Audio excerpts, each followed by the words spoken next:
Yeah,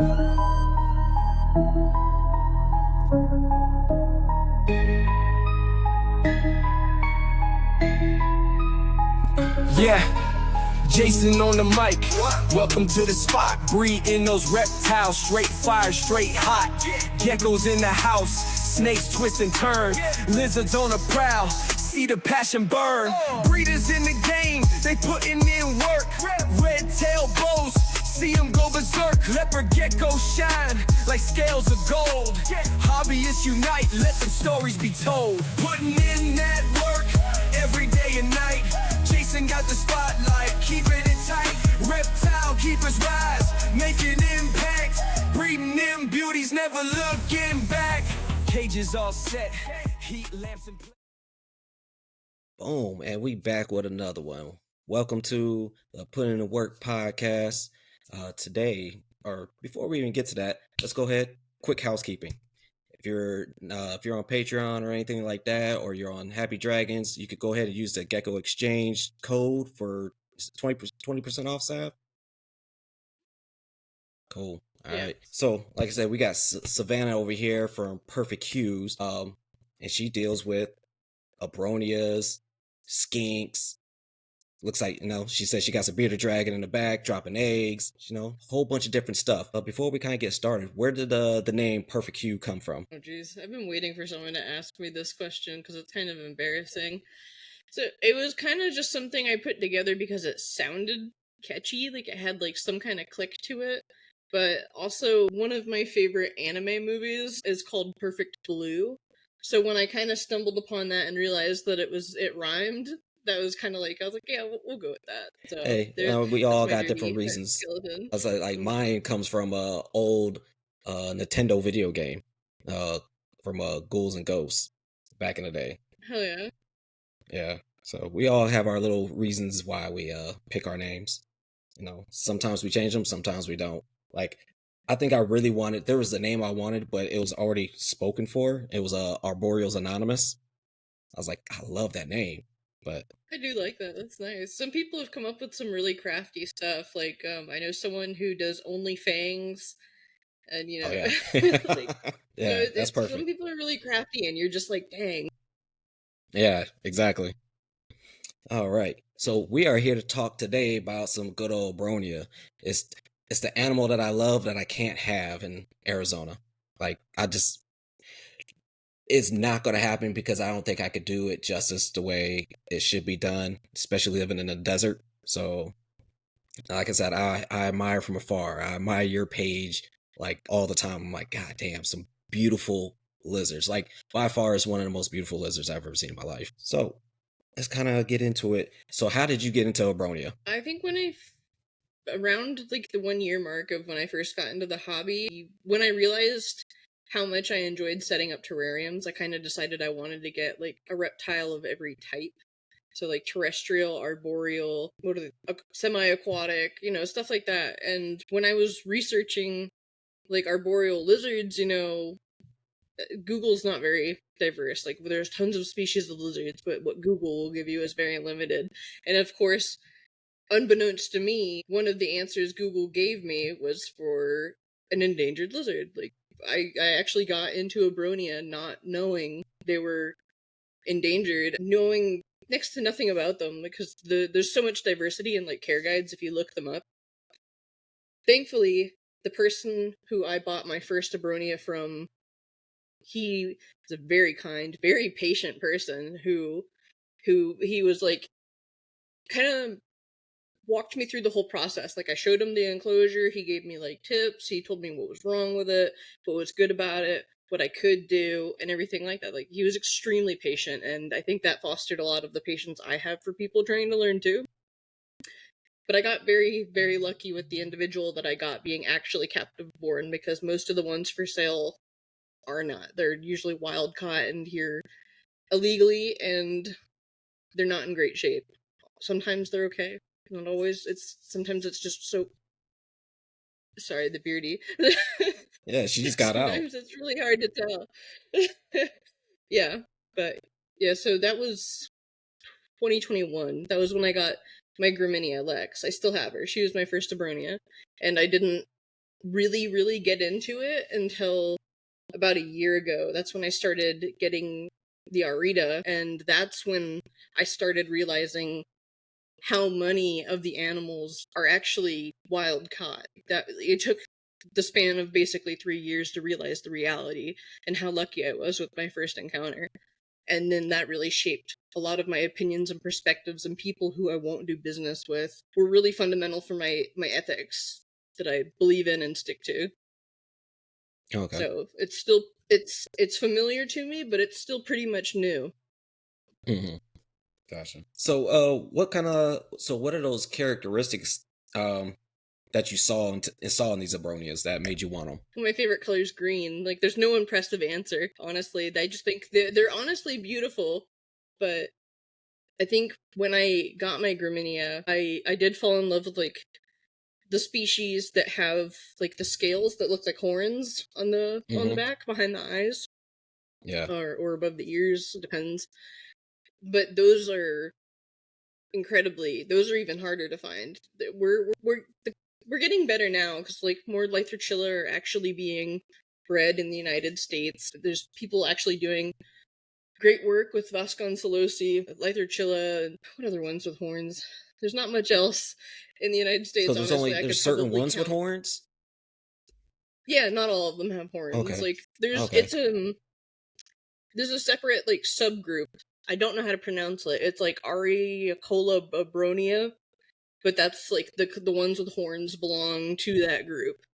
And then Okay. you have the ones like the Graminia that just have that's like I've heard people call like Arita fancy Graminia just because they've got the horn, and then some of them have the pretty colors, others don't. So, and I think we're above 30 species that have been properly described, but there's still a lot lacking because we have a lot of suspicion that a lot of the species can be further broken up into their own species. Like, there's at least 3 Abronia under the name Graminia that we believe are all different species, Okay. but there's no official descriptions for them. Okay. So is that like because I know you gotta isn't like a Graminia that don't they have like a black eye version? Is it now are those like different subspecies Mhm. or is that like okay? That's what we believe. I've been told before by some people who were sorry, the bearded dragon decided she's gonna sit on my feet. I've been told before there are 2 specific individuals who go out into Mexico and will actually go see where these animals are found and like describe them and take wonderful photos. I didn't ask if I could publicly mention them, so I'll leave their names out of it for now, but if anyone wants to know, they can DM me afterwards and I'll tell them. But I was told by one of them that Black Eye Graminia is actually probably closer to Taeniata than an actual Blue Eye Graminia. Like, in terms of, yeah, morphology, like, Taeniata and Graminia are also very similar in appearance. Like, they look almost identical, just different colors, and there are so many different localities that one species can look exactly like the other. And it's incredibly difficult to tell, but from what I was told, the Black Eye Graminia is more closely, for all intents and purposes, related to Taeniata than Blue Eye Graminia. Okay. Nice. So in the presence of Anthony, I should ask this question. Now, how often do they cross paths? Like all the different species? Not often. I do Okay. think there is some overlap of Taeniata and Graminia. I don't know if it's Black Eye or Blue Eye because there's so many. Some of them, the genus, some of the species are pretty widespread, but then you have ones like Arita that are found in only. Okay, I have to say allegedly because it all circles back to the point of things are lacking proper descriptions. But from how things are described now, species like Arita are only found in 2 isolated locations, just two tiny spots. But then Vasconcelosi has a very wide range, and the 2 are described to be different. But what we're pretty sure is actually the case is that Arita are actually Vasconcelosi, just with a slightly different appearance. Because those 2 people I mentioned went out to a location where you would find Arita, or where it was first described by Cope in 1869, and they found both Arita and Arita and Vasconcelosi just meters apart, so living together, so not isolated at all. And I think there were some molecular studies or something like this to this effect, and they're identical. It's just they're lacking description for the taxonomy, so it's like I wouldn't tell people to go ahead and breed their Arita with their Vasconcelosi until proper description comes out. Like once we have the done and confirmed. But according to some people that are very deep in the studies of this, they're more than likely actually the same species. Okay. So so how many different species do you keep right now? I have a lot of Arita. And one Graminia. I got one Smithii last year. He was one of the legal imports that came in from Mexico last year. And then I have one Lytherchilla that I didn't really intend on getting, but I was kind of asked for help. So, and I'm also currently boarding a couple of animals for Ollie. So I've got a couple extra Lytherchilla here. So that's what, that's 3, 4? Yeah, no. Yes, 4. Sorry, math. So, before we kind of get into that, so what are the legalities with them right now? They're very much a gray area animal from the way I've had it heard it described. But, you know, I kind of have doubts because people, at least in the United States, and this is not any fault of theirs because they're just understanding something as it's written, but I think there's a bit of misinterpretation. I've been told that Fish and Wildlife are looking for the animals coming over the border. They're looking for those people who are smuggling and muling the animals coming over the border, but once they're here and they're sold to someone, they're technically a gray area animal.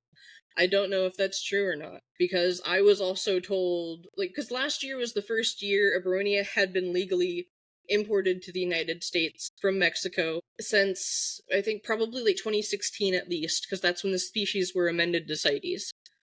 Okay. And then I imported Arita, which is a Guatemalan species, from Canada that originally came from Europe. So that was a US first too.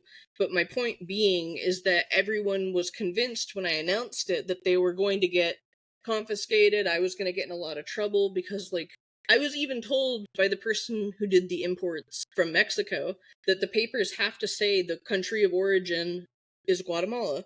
Their papers don't say that. They don't say the country of origin is Guatemala. I think it was either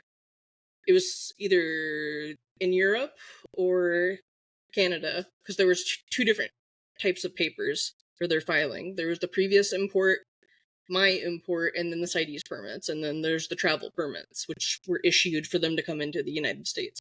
And they made it through safely, so that kind of goes against how everyone believes the system would work. That the animals would have to have declaration to a point of origin indicating a legal status, because the animals have, from what I could see in the CITES database, have never been exported out of Guatemala. So the species that do exist in Europe, they're just gray area. So obviously, being line bred, because mine are descendants from a line from someone who was doing a lot of work with the species too, but passed away, so his collection got sold off. And I do know that breeder who bred mine has also imported quite a few to Canada and a lot of other places. So they're kind of all over, but so yeah, it just kind of like the way people read the law and the way the regulations work makes sense as you're reading it, but I don't think it's as strict as it sounds, because obviously my animals were allowed in despite their papers not having a trace of Guatemala as the country of origin. So they're not backfiling all this paperwork looking for the original animals that were whenever. So, who knows? It's very difficult to get questions out of people, especially when it comes to imports. If you're not the one who imported them or exported them, no one will give you answers at all. When we were looking into the animals that came from Mexico last year, we got as far as talking to the FBI, and everyone was like, we can't tell you anything.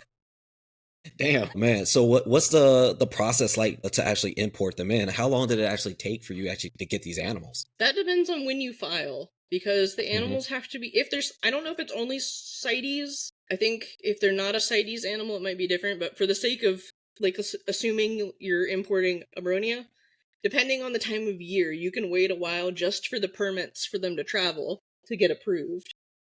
Because the permits are what grant the animals to cross the borders of the countries. Technically, they don't need it. They could just arrive at the port of entry and be approved or denied. But at least if you get those permits, they know they're coming, and you have very good odds of the animals being allowed in. Like, I think the only time Sam Fard at Reptiles Express, he's the one that handled my import from Canada into the US. He told me that the only time he's seen species be denied with permits was a Gurnia, and that was because there was a complete ban on any coming into the US from overseas or Canada. So you cannot import a Gurnia anymore. And yeah, he was like, that's the only time I've seen an animal be denied entry with permits. So with the was Reptile Express the importer, or did you go through like Northern Lights or somebody else in Canada? I think I got them from a friend who lived in Canada, and I do think Ashley at Northern Lights, I do think she handled the import from Europe. So they went from Europe to Canada, they were with my friend, and then my friend decided she wanted to stick with Graminia and Her Life Through Chilla and offered me her Arita, and I jumped at the chance to legally import them. Like, hell yeah, absolutely. Not gonna pass that up. Money well spent. But yeah, and so then Ashley and I worked, sorry, not Ashley, my friend and I worked with Sam Fard, and he handled the import, and I do think he does his CITES imports on schedules, so I think we filed for the permits in January or February, and then almost a month later they were approved, and then they were here in May. So then we had to wait like a couple more months for his scheduled CITES import, the actual import, because he does a bunch of animals all at once. He doesn't just go back and forth. That makes sense. Because that would cost an arm and a leg on his end just to ship one animal. It's probably a lot of paperwork too. Like he did all the paperwork for me. I paid extra for that because I don't know what the hell I'm doing. So it was a wonderful experience. Because I was worried. I was so worried, especially with how many people were telling me that the animals were going to get confiscated, I was going to get in trouble, how many people were being really negative. So I was just like asking him questions, asking my friend questions, like, oh, have you ever encountered this? People say this is going to happen, blah, blah, blah, blah, blah. So these people were incredibly patient for dealing with me. All right. So you say you mostly have Aridia, right? Yeah, I have a few Arita. It's kind of a story how I ended up with so many. But go ahead and let's hear this story. So I originally got a pair, and I took them to my vet because the female looked very big, and I wanted to make sure she's all right, not like gravid. They were long-term captives, but we did ultrasounds on both of them. Just why not? And my vet said, I think they're both females. That or one of them has cysts exactly where like an ovary would be. So then that led to me trying to flip rocks over trying to find a male, and that was a horrendous experience. I actually I got scammed by someone in the process of trying to find a male. I ended up getting a male from someone who I won't name because that's messed up if I just throw him under the bus like that. But so then it turned out it was a pair. That I found out I did have a pair. So then I had 2 males and 1 female.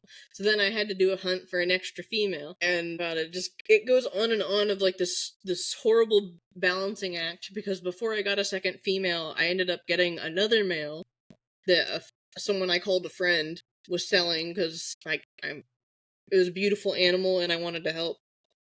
Sorry, but so then I had 3 males and 1 female, and then it was very uneven. Then I got this pet-only female who's been with me for a while. I think I've seen that one on Morph. Is that the one on Morph Market? Yeah, she just doesn't, I don't think she's ever gonna grow. She's feisty. She's got a huge personality, but she's missing a bunch of toes. And I got her from the same person I got the male I got from, the beautiful male, and I wanted help. and that ended that friendship when I saw the condition of that animal, because I agreed to getting her, thinking, well, she can't be in much worse shape than the male, because he was missing like a couple toes, he had a regrown tail, or sorry, he was missing part of his tail from stuck shed. That the female, way worse condition, way worse. So that ended that friendship. And then sometime not long after that, or maybe half a year after that, I'd have to look at my calendar. I have it written down when I got each of them. That was when my friend in Canada approached me about taking her pair. So then that put me at 4 males and 3 females. Always odd. Damn. I do have another male I got from someone. I bought a pair. There, somewhere in the mix of that, I bought a pair, but the female died 24 hours after I got her. So then I just had an extra male. Damn. It was almost comical how unbalanced and how much bad luck I was having. And it just really goes to show like how fragile the animals can be, or just have health issues that you don't know about. Because I think the male from the original pair passed away too from gout. And who knows how long he had that. Yeah. And so gout, you get that from like what? Too much protein in their diet? I think it's the way the uric acid builds up from the accumulation that's found in like high protein diets, especially if you overfeed dubias, because they do store uric acid, I think either in a different way or a prolonged way. But yeah, too much calcium, too much not enough water, like dehydration and the buildup of uric acid, and unfortunately gout is a very painful, inevitable death sentence. Like, I think the only humane thing you can do is euthanize the animal. If I had known he had gout, I would have done that. Damn, that's rough. So, how can you actually tell what's a male and a female, besides the obvious female starts dropping litters? Yeah, there are some physical descriptors you could go through, like the head shape, the tail base. I'm looking for slight bulges underneath the vent. But you know, honestly, even really well experienced people have like looked at, for example, the female I first got, the first Arita female that I got, I still have her, and she's been paired with one of the other males, and I've posted a photo of them together, like face to face, and I've been told by one of my very knowledgeable friends, like, oh, that's 2 males, and then I ask, like, are you sure it's 2 males? Because I've had at least 3 different males try to mate with this female, the alleged male. So are you, like, I have a photo of one of the males with her head in his mouth. So I was like, so are you positive this is a male and that 3 other males have mistaken this female, like, so, like, who do you trust? Do you trust someone who has a lot more experience than you, or do you trust the animals? So I don't know. Exactly. But no, at this Man. point we have seen like the follicles on an ultrasound, and we've Okay. seen them show up, we've seen them grow, and we've seen them regress. So it is a female. Okay. Just putting that out there. Yeah. And would that be one way to But yeah, find out if there's it's always male? an If you exception. do. Okay. Yeah. Is there now is that another way to actually try to see, like, if you do like an ultrasound or something and see if it's a male or a female? I mean, you can, but like I said, that first It's pair I got were expensive. mistaken for 2 females. Yeah. So Okay. like Yeah, there that's true. could be artifacts on the scan or something wrong that Mhm. would give a vet a different impression, because ultrasounds are hard to read. I don't know if you've ever looked at one. They're difficult to read. It's like a bunch of blobs. But yeah, because like my female Lex, my Graminia, she has slight bulges under her vent, but she's a proven female. Yeah. Okay. So it's like there's always an exception. But yes, you should, with a healthy animal and an experienced vet, should be able to tell with an ultrasound. Yeah. Okay. So let's get into some of this captive husbandry. Pretty much, how do you set yours up? Because I know your setups are probably like way different from almost a lot of other people. Because you pretty much go into some details with your setups. Yeah. My setups, I wouldn't say they're complex, but they're automated. Mhm. So I keep them in PVC. The safest and easiest practice is to keep them in a mesh enclosure. That is the easiest and safest way to do it. But, you know, I noticed after like years of keeping them in the mesh, and noticing that, okay, humidity is struggling, I can't put substrate in here, so I'm flooding a bunch of moss because I'm spraying too much to keep the humidity up. And then the next stage was covering the walls with, what's it called? Hygralon cloth, like that 3D spacer cloth. Mm-hmm. That helped keep the humidity a lot. And the mesh cages, honestly, are a lot more affordable, but I still wanted substrate. So then I had to... I live in an apartment, if you can't tell. I had to make my own substrate boxes. So, like, some of the enclosures I did were big. Like, they were, like, 2x2x4s. So I literally had a circular saw running in my kitchen. Like, cutting wood, and then sealing everything with dry lock, and then painting it. Just doing this all in my kitchen. Like, there's not enough space. But it was so much work, so I just thought, like, okay, there's gotta be a way to just, like, buy something that I just put together, like the PVC enclosures. Like, I have two 2x2x4 PVC clear front enclosures that are hybrids. They're from Tamura Designs. They have... They're PVC, but the left and right walls have large cutouts that are screen. But I did end up going with Dubia, and they're 24x18x36 enclosures, because they were, at the time, very, very affordable. The enclosures are the bane of my existence, but they were very easy to modify because the PVC is so Why are they the bane of your honestly, existence? it's hard to argue with the price, but... Yeah. I feel the same way about those. Really... Remember, we had a conversation about those leap habitats. The leap ones, yeah. I don't think they're as bad as leap. Maybe, I don't know. They're really hard to seal. So, like, I think I have one of mine. I had to take one of mine apart so that I could reseal it, and I have another one I have to reseal. But the lids block a lot of light, like 50%, 60% of light. So that's a lot of UV you're losing, especially in an arboreal enclosure, because the spread of the light from the reflector is vastly narrowed down. So it's impossible to have your animal sit under a heat lamp and the UVB and get the right UVI. And that's something that's already an oversight in the hobby. So people buying these awesome, affordable, accessible enclosures, not realizing that without, like, a solar meter, they might end up with an animal with...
humidity will go up to, like, 90 or higher.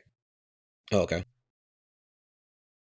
But that's just during the the dry season. For the rainy season, Okay. they're gonna have, hopefully, if things work right, they'll have like a full day of like extremely high humidity, and that'll just like randomly go off so that they get some reprieve, but then still also get that seasonal benefit. Because I think there are some studies suggesting, it's just suggesting, because I've already seen some studies with conflicting information, but there was a study that like correlated litter size with the rainy season, probably because the wetter the rainy season, the more bugs and the more food.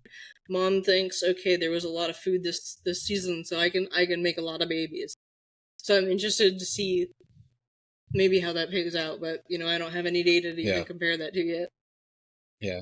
Yeah, I think we had a conversation with Roy about that same stuff. No, just more rain, the more abundance of everything, which means guess what? It's time to breed, time to have those babies, because there's gonna be abundance of food for them as well, instead of being in this dry, almost it's almost predator prey type of thing where I don't know when I'm gonna eat. Yeah, pretty much. So what is your substrate mix for them? What do you like to use? I've made my own substrate mixes, but right now I'm pretty much using a substrate mix from Dirt Daddy, his wet dirt. Okay. I don't really know what's in it. I know it has charcoal in it. That's probably the only thing I don't like. But other than that, it's absolutely perfect and affordable. Because Why one of don't you like his the charcoal? big bags for $100 can fill. Sorry, excuse me. Can fill one of these enclosures. So I mean that's a lot if you do like every single enclosure. But it's for convenience, and he's local to me. So I just have to go over there and go pick up a big bag of dirt, and it's easy. And plus, I really like supporting friends' businesses.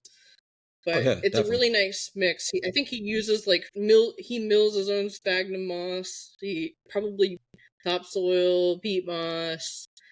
I don't know if there's tree fern fiber. There's a lot of like orchid bark in it that's really nice.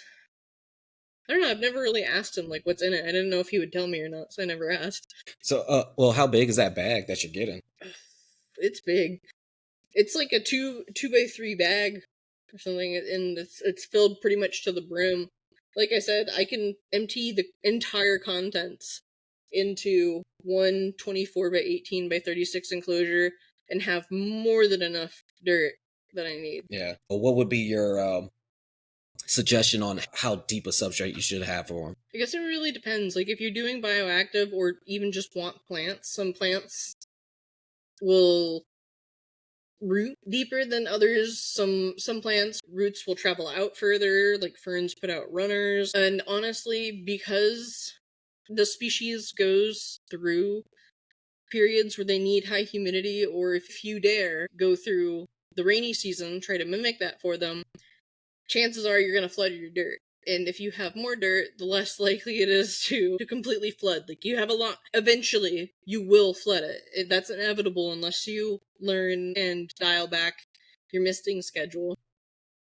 But, a thicker layer of dirt the water won't get as far. It won't reach your drainage layer, which is beneficial for, again, the plants and the humidity. But, yeah, I think the more dirt, the better. But this isn't a species that necessarily burrows. I've heard of them digging and burrowing. I've never encountered it myself, but I have heard other people report theirs doing that. So I don't know. It'd probably depend on the individual, but that's so the layer of substrate is one of those things where it doesn't. There's not really any negatives to going with more, but if you're using a mesh enclosure, you're going to need some kind of substrate box or some kind of pond liner or something to hold all the dirt. So really, it's kind of like your preference. Like some people will just do like 2 to 5 inches of sphagnum moss and they'll just deal with that. And it works fine. Like as long as you replace it as you're supposed to.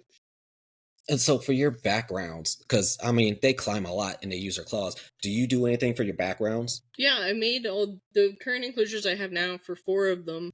I made the backgrounds myself using cork flats and expanding foam, and then I used again the Dirt Daddy dirt to like tack it on afterwards, or while it was beginning to cure. I had to go over and do another coat after it was cured because I move slow. I'm not a fast worker. but it worked beautifully. Move at your own pace. I think they look really nice, but Yeah. yeah, So, I mean, it's a lot of work, but if you don't mind, no, I mean, anything that you love is gonna be a lot of work. It's just a matter of, like, how much you want to put into it. Like I said, like Monster Fairs, like it may seem simple, but it's figuring out, all right, the levels where you need them to be, where like the UV, where their basking sites are gonna be, where you see them all the time. Like you try to fix everything up the way you want it, to where they're gonna get benefits from the heat, the UV, everything pretty much in there. I'm still trying to figure out how to work an arid bio, but that thing is always kicking my ass, and I just can't. yeah. I know there's Okay. there's probably a simple concept for it, and I just don't grasp it. Like doing layers, but with so high heat that I end up just killing everything. Because like I said, like Australia, it's fucking hot. It's ridiculously hot. So anything I put in there, even if I have like a area where there's spag or it's moist, it dries out. They die within, I don't even know. Everything's gone. It's like maybe the geckos ate them, or they're all in the moss, all dead and whatever else. So it's one of those things that you just trying to learn and try to figure some stuff out. Like I said, if you love it, Yeah, take your time, do it right. So no, yeah, you're definitely right with that. no, so what's the like social behaviors with these Abronias? What have you noticed from them? And then kind of compare it to the community of what they have noticed. Well, are you talking by social? You mean like how they tolerate me or each other? Yeah, or both. Like how do they tolerate each other? How do they tolerate you? Like have you like are you pulling like have you had litters before?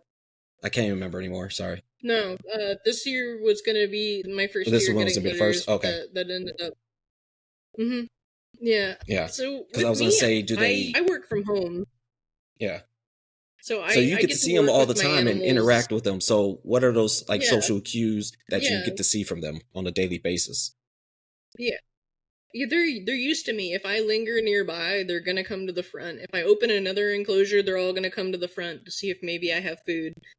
Like I have some that love me and want to sit in my hands and be in the way of whatever I'm doing, and then I have some that will bite me if I get too close. But like they all trust me to the point where like they'll stand on my hand for food. Mm-hmm. If I like trade them, that's how I do like my weight checks for them. I'll bribe them. But, like even my most friendly Abronia is the Graminia Lex, and when I paired her last year with a male that was loaned to me, she was biting him and chasing him, like she did not like him. Oh, yeah. So she is like the most friendly animal who's only ever bit me once because I earned it. And then she sees another Abronia and she wants to kill him. But I've had some pairs kept together that when I separated them, the males would just sit on the bottom and act very depressed. So it was Mm-hmm. kind of like they weren't used to being alone, or like they had less stimulation because they didn't have like a female to bother or something like Yeah. that. I don't know what it is. I can't ask them and find out. That's just my theory. It's just But observations. you know, some don't. Like females are somewhat infamous for killing males, Oh, wow. especially like when the males pester the females to breed, and the females tend to become sexually active or reproductive later in the year compared to males. The males are much more active earlier in the year, so females can cause quite some harm to males, or even just in general. Like it could go either way, honestly. I've seen some people report chasing. I've seen some people reporting two males cuddle up, cohabiting two males, and they get along perfectly fine.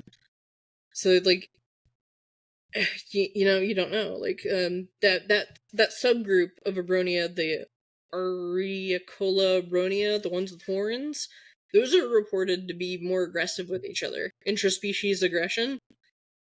But I haven't seen any aggression. I've actually only seen aggression with the Graminia. So I don't know. I think it varies on a species to species basis, honestly. But as for the behaviors I see with my animals, like they all trust me even if they don't like me.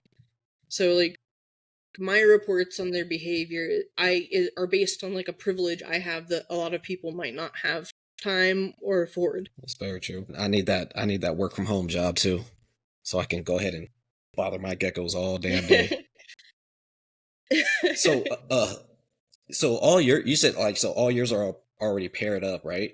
So have you witnessed any mating from any of them or any locks? There was the one last year with the Graminia. I have seen the males pursue some females, but the female I have, like my female Arita, the first one I got, I've tried pairing her, to be clear, with at least 3 different males because she refuses to let them grab her. Like they'll grab the female's head and hold them. She won't let any of them grab her head.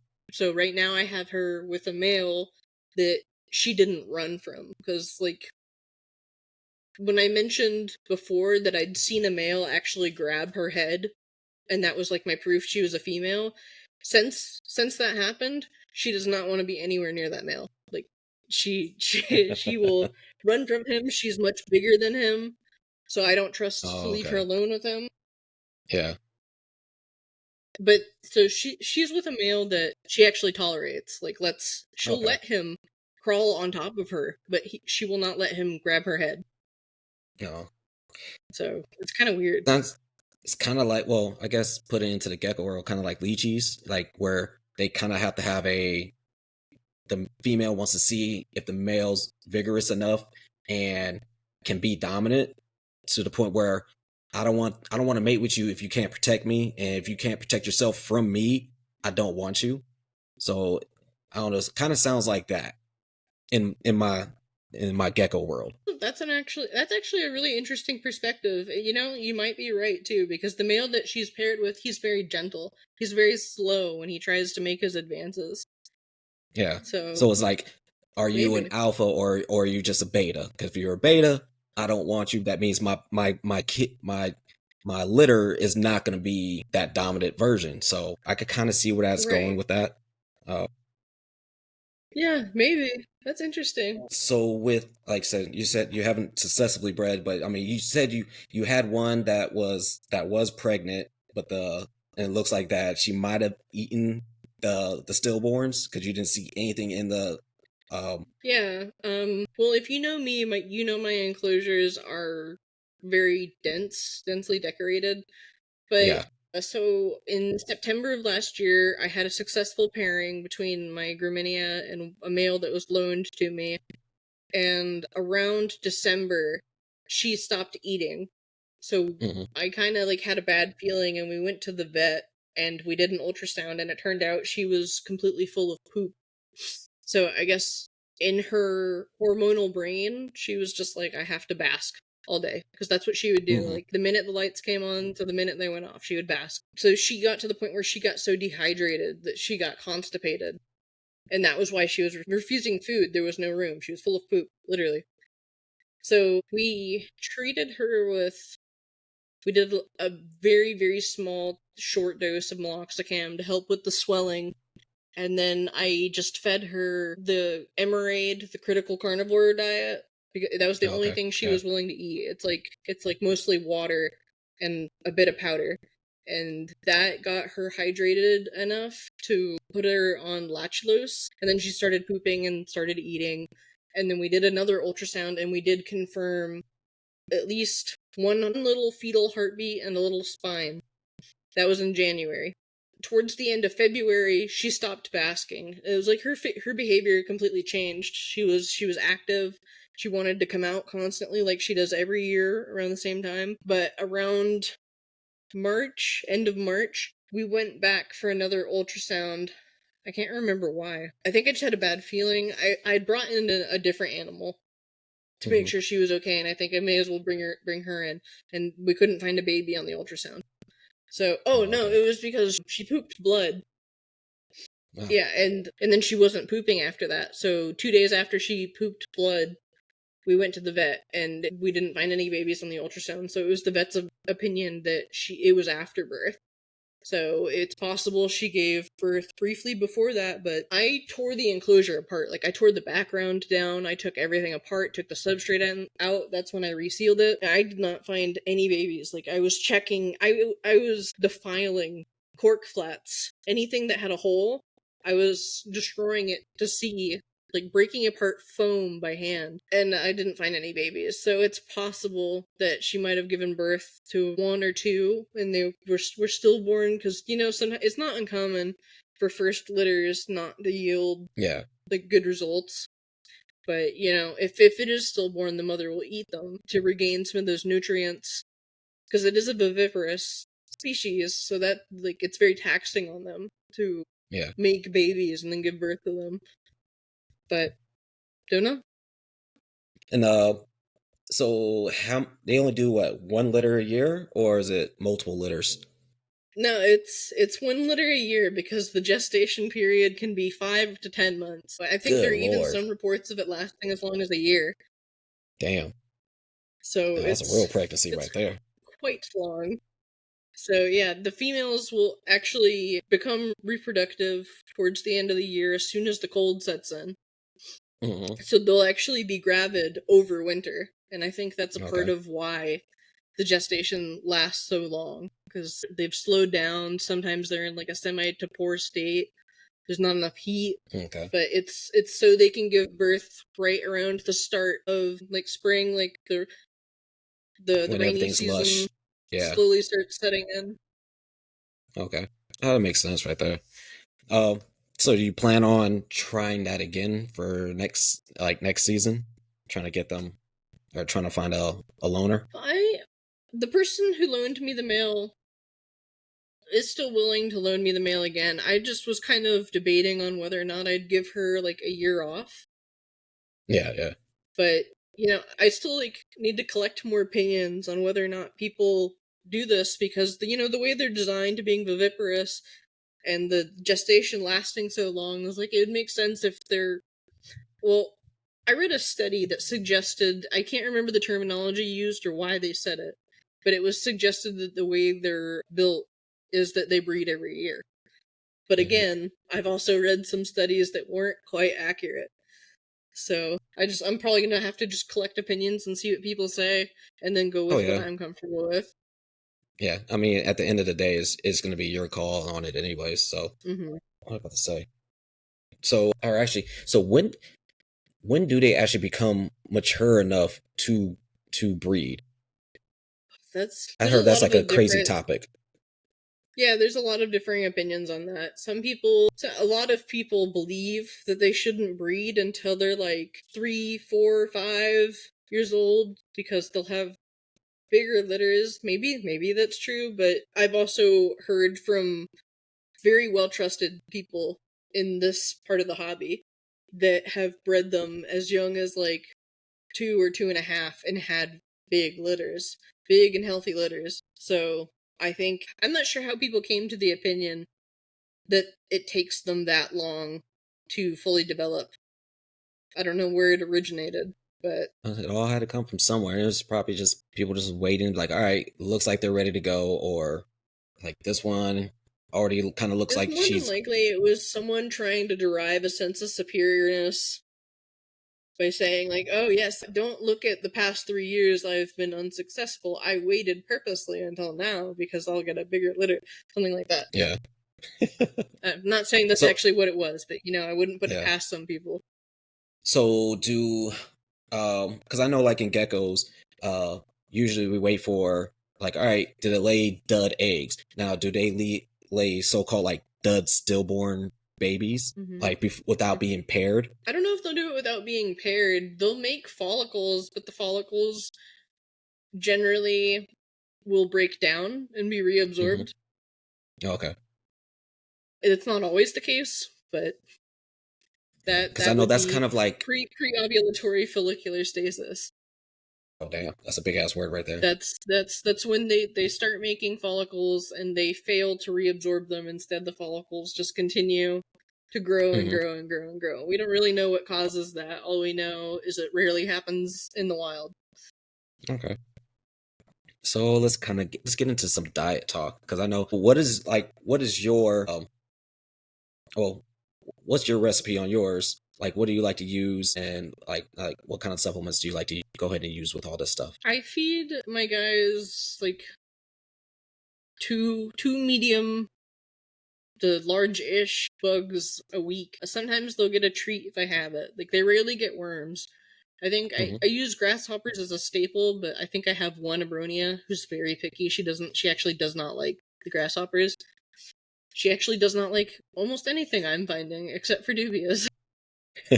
But yeah, like I keep discoids, I just got back into red runners because I was trying to find something that female I just mentioned would actually eat. Turns out she doesn't like them either. I had pallid roaches, but I got rid of them for the red runners. And I've got the dubias, the grasshoppers. Occasionally I'll get hornworms, occasionally mealworms, but very rarely with the worms because they get overweight very quickly. That's why they only get like 2 bugs a week. They get 1 bug if they need to lose weight, and they'll get like 3 if they need to gain weight. And so far, I found that formula works perfectly. So, is it like you said, 2 bugs per week? Is this because they're much more of a colder and don't have a way to like really, or not hot enough to kind of digest that stuff real quickly?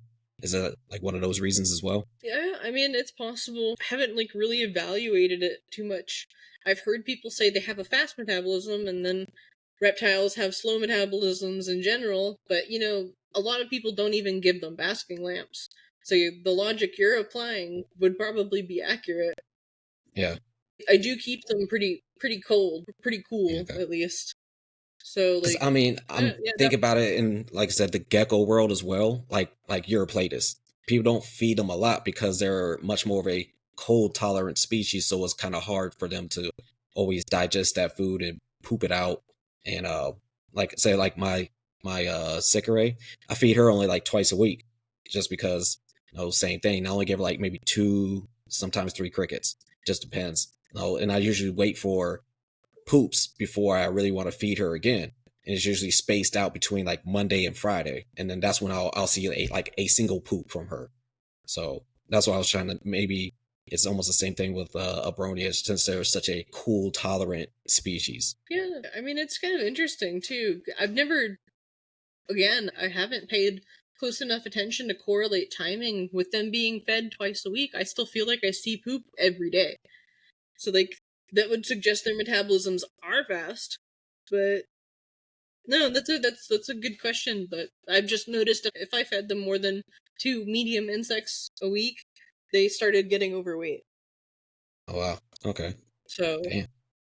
and they get basking lamps, but for only like from 11 to 2.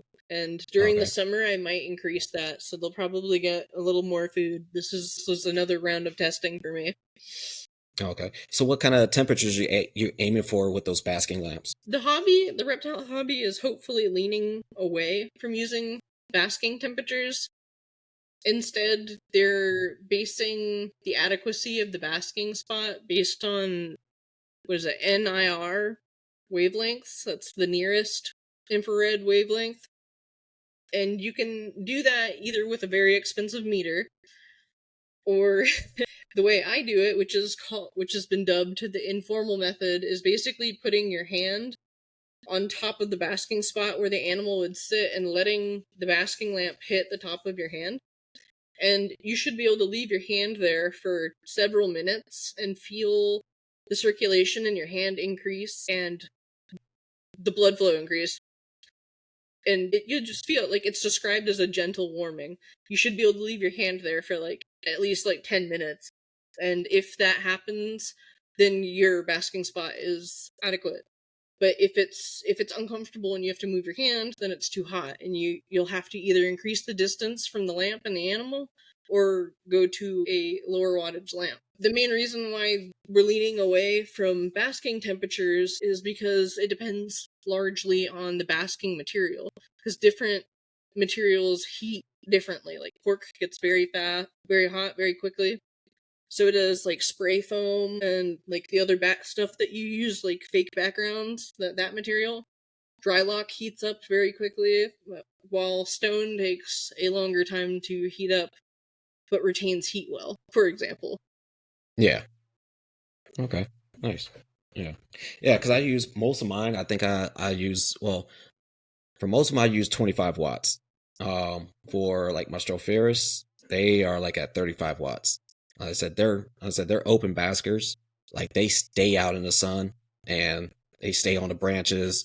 So it's just, and so for yours, are you putting yours right on the top of the enclosure, or you give them like, is there a little bit of space in between the enclosure and that lamp? The enclosures I had were kind of set up on a shelving unit, so like there's Hmm. actually not enough height to put anything taller Okay. than the Arcadia 5-inch lamp domes. Like it's like the perfect height. Like like the Zoom Ed and everything like that. Even like the mini domes, they're too tall.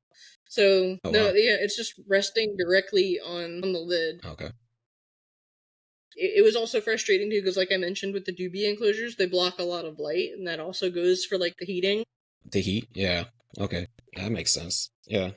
Oh, It's and I like also didn't answer your question about the feeding. hmm, go ahead. I was just going to say that I largely favor the Arcadia supplements. I like their feeding program, but I do the supplements a little bit less than they recommend, just because there's no consensus on supplementation. Yeah. I wanted to say that before I forgot because I didn't answer it. I do the same. I use Arcadia stuff for most of my collection. So yeah, it's like Earth Pro A Monday, Wednesday, Friday. Then the next week it's Calcium Pro Wednesday, Arcadia, Earth Pro, and then a Friday that I really revitalize. like all of Arcadia's stuff. I use all their lights. I use all their supplements. Except I think I do the Earth Pro A once a week. I do Hmm. the Calcium Pro when I remember, and then twice a month I'll do the revitalized D3. And I mean I've done blood work on a few of my animals, and they all seem healthy after being on that regimen for over a year. Yeah. Like there's no elevated levels, but we also don't have reports for the specific species, so we can only compare them to very similar species. Yeah. Well, I mean, if you doing blood work yearly, then you just compare that data from last year to this year to prior years. So then you can Right, really, it just takes time. but if my animal is unhealthy, but to us it looks healthy, then Hmm. we just have data going off of an unhealthy healthy animal. Like we need a lot more animals, a lot more people contributing towards that body of Yeah. information. Yeah, I mean, Abronia is just one of those ones that's very like niche, and not a lot of people can really Yeah. care for them like what how they should be, and that's why I stay away from them. Like I know, I mean, I could, but it just be really expensive and taxing, and I was like, I can't do Yeah, I think that. it'd be stressful. Yeah, It it'll be it stressful would on definitely me. It'll be stressful on subtract the from the time animal. you get to enjoy it. Yeah, exactly. So, I mean, I'm pretty successful with some of these montane species, but I think just Abronia is like that next level. So that's why I'm like, yeah, I'm not gonna go ahead and test that out. Like I said, here I have one, two, three different leaf tail species. One from Australia and two from Madagascar. I actually have two more Australian species at a friend's place, just because I don't want to have too much of that going on, especially, and then it contradicts with my other Australian species that need it really hot. So trying to fight that battle, trying to figure out how to do everything like that. Like I have all my Aussie stuff on one side of the wall, and then all my cooler montane species on another side of the wall, just so they don't mix and Gotcha. those temperatures have those variants. Um, Yeah, no, I so think that makes sense. as far as like your feeders, what kind of veggies, fruits, are you giving them any kind of vitamins, supplementations? Because I think we were talking to Ollie and Thomas about it, and they're like, oh, that's a Savannah question because of how you get those colors to pop. Yeah. I kind of, well, the grasshoppers are kind of the uniqueness to it because some species that I can get in my state have very restrictive diets, like dandelion greens, chard.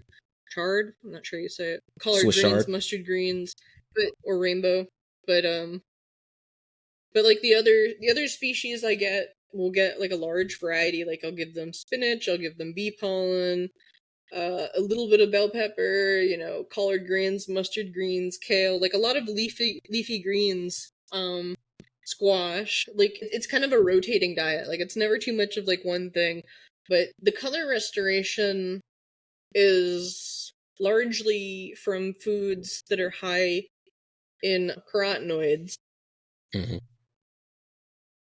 And it just seems that I was actually reading a study today that was like comparing carotenoids and ketocarotenoids and like the bioavailability between the two. The study was conducted on the western and eastern frilled dragons, because the western has like a red frill and then the eastern has the yellow frill.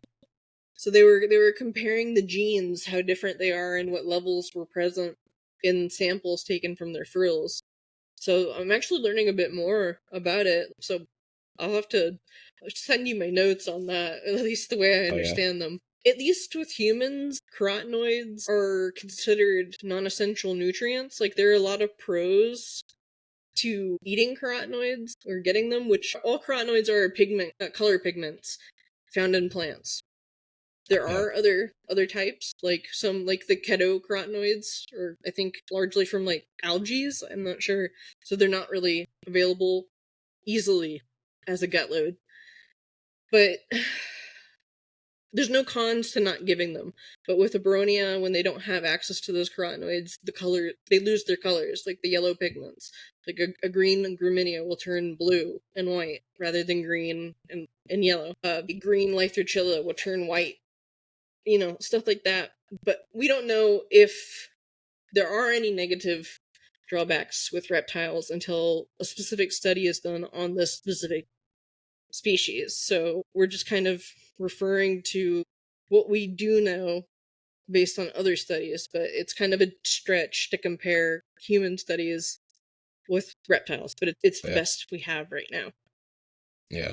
All right. So, what was I about to say? Oh, so resources. So, what would you say are some of the best resources for Abronia, like educational wise, like to learn about them, to help with their captive husbandry and stuff like that? I think honestly, I only know what I know because of networking with people and collecting as many opinions as I could and deciding for myself what makes sense logically, what matches up, what sounds reasonable. But there is still a large amount of information that tends to recur that's not necessarily correct. Like, a lot of people think you can get an Abronia to restore their colors by putting them in sunlight, but I've only ever kept mine out indoors. That's it, never outdoors. So like, that's not necessarily correct. Probably has a part in it, but or maybe an alternate way. I'm not sure. I've never done it. But I think just like networking, because like there are people in the hobby that are more than qualified to answer questions like that. Like that have seen the animals in situ and keep them ex situ, breed them.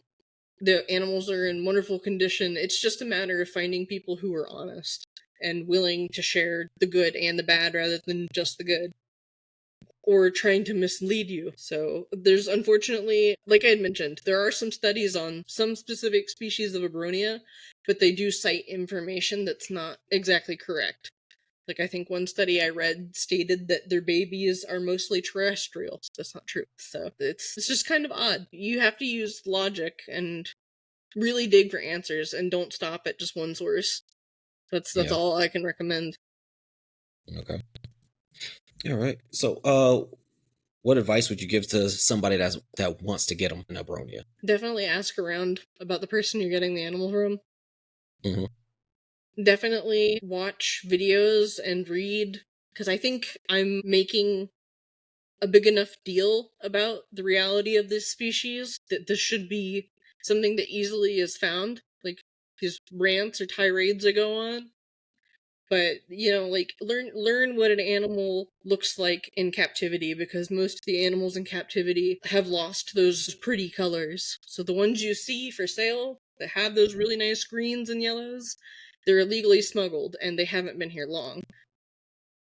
And ethically, I urge people to not deal with animals that have been smuggled into the United States or in general, like anywhere, especially this species, because at the market rate, you're going to spend thousands of dollars on an animal that's going to die.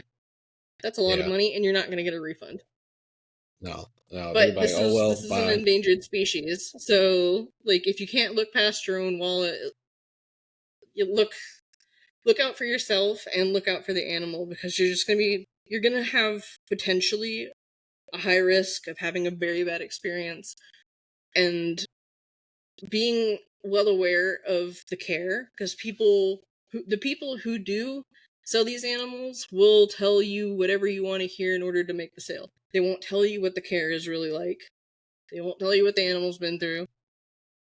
So just be careful. See if you can dig up references or anything about the people, because there are some people with large followings who sell illegally wild caught animals. Like I've seen them on like Instagram, and then there are those people that no one's ever heard of. So like you just have to be careful. Just ask around. Like if people want to buy an Abronia, they should message me on Instagram, and I can more than likely tell you if I've heard of this person, or I can at least tell you if the animal is more than likely wild caught. Yeah, I know. Yeah, like, So I'm willing to anytime I help. follow an Abronia page, I always like, hey, what's going on with them? You're like, oh, they're horrible or whatever. I'm like, all right, unfollow. We don't need that in my life.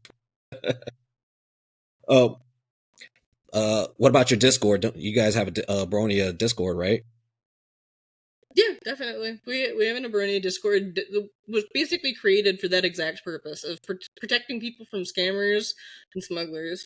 So like if you don't want my opinion, you can message me, and if you agree to the rule that is necessary for joining, you can ask everyone else's opinion if mine is not good enough. Which I'm not insulted by that either. Well, like I said, everybody got an opinion, so it is what it is. I think the more opinions, it's valuable.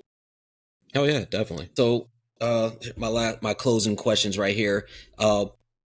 It's a two-parter. What do you love about this hobby, and what don't you like about this hobby, and you would want it to change? I really love the hobby because I get to learn and I get to see different experiences people have. I get to learn all sorts of crazy things and some simple things that never occurred to me. Just seeing other people's perspectives, how they view life or the life of an animal. I've seen some people and I've heard people say some very wonderful things. And honestly, for me, designing terrariums has been one of my favorite things. It's frustrating, but at the same time, it's my feng shui. It's Oh, it's relaxing for me. rewarding I too. didn't Yeah. Yeah, I didn't think I would enjoy this as much as I do.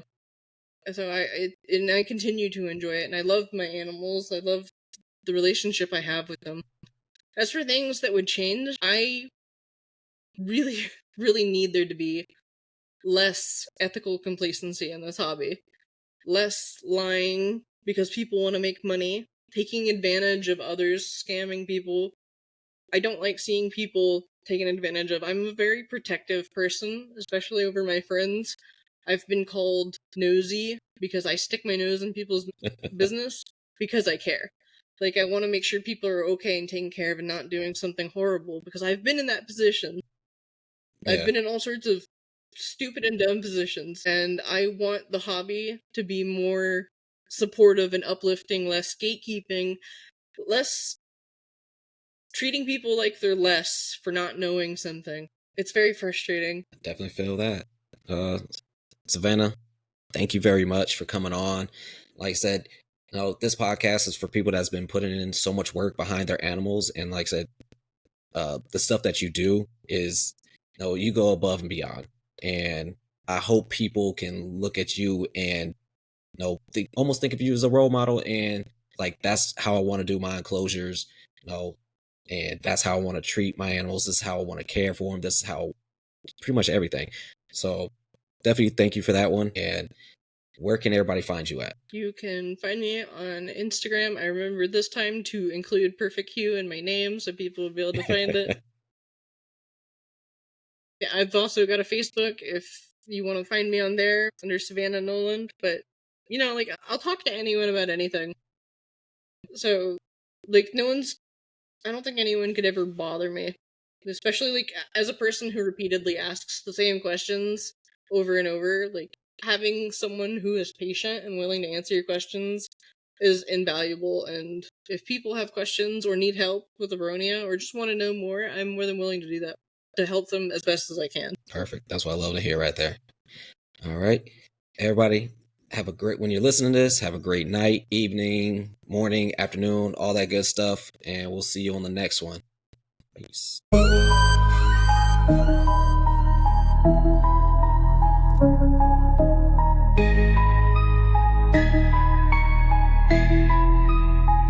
Yeah, Jason on the mic. Welcome to the spot. Breeding those reptiles, straight fire, straight hot. Geckos in the house, snakes twist and turn. Lizards on the prowl, see the passion burn. Breeders in the game, they putting in work.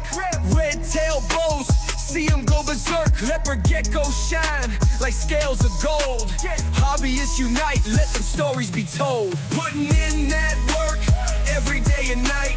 Jason got the spotlight, keeping it tight. Reptile keepers rise, making impact. Breeding them beauties, never looking back. Cages all set, heat lamps in place. Monitor lizards, putting on a chase. From the boa constrictors to the chameleons green. Building up the hobby, live the reptile dream. Corn snakes slither, python stretch. Crested geckos leap, ain't no contest. Spotlighting the keepers, doing it right. Every enclosure clean, every feeding tight. Putting in that work every day and night. Jason got the spotlight, keeping it tight. Reptile keepers right.